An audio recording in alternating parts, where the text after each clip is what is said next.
Want to sell something you don't use anymore? Need to find someone to buy it? Successful Craigslist users rave about the ease and convenience of the website. But there are crooks out there as well. Tonight, the CBS 12 I-Team is working for you. Tara Cardoso goes undercover to investigate these Craigslist crooks so you don't get caught in a scam. If they're still running the scam, I mean, there's obviously got to be money in it for them. They work on the Americans that have a conscience. The I-Team set the bait, selling furniture on Craigslist, the online classified as website, just like thousands of people do. It's quick, it's easy. We posted 3 ads, and just weeks later, we had collected more than $12,000 in fake checks and money orders from people supposedly wanting to buy our furniture.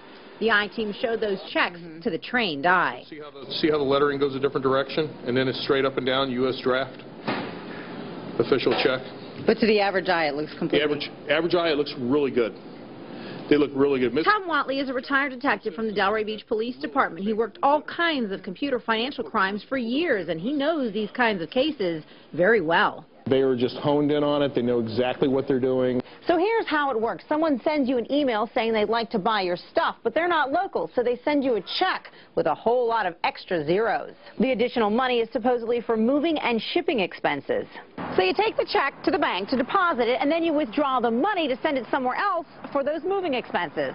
Well, you just withdrew all the money on a check that hasn't cleared yet, and guess what? These fake checks will not clear, and that means you're going to be out the cash. It's not the bank's fault, you know, so the bank's off the hook. But that's only one of several different types of scams on Craigslist. Kyle Gronzit of Jupiter thought he had sold his camera. He got an email showing his PayPal account had been credited $200.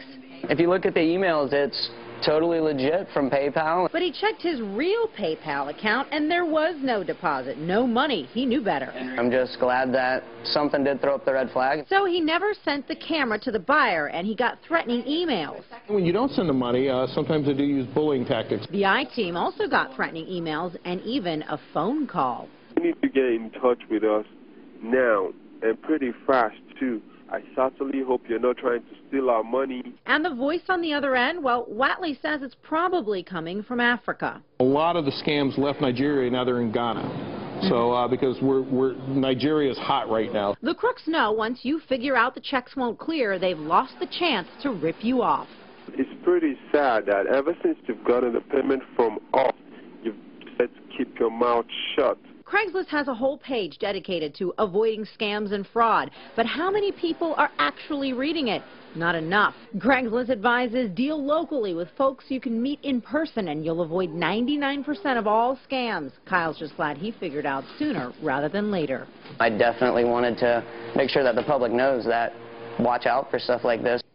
Well, if you've been scammed online at any website, you need to report it. But if you've sent money out of the area, you probably won't be able to get it back. Just head to our website, CBS12.com, and click on the I-Team tab to learn more about where to report computer crimes. For the CBS 12 I-Team, I'm Tara Cardoso. And the CBS 12 I-Team is always working for you. If you have a story you think the I-Team needs to investigate, send an email to workingforyou@CBS12.com or call the I-Team tip line at 1-866-I-Team-12.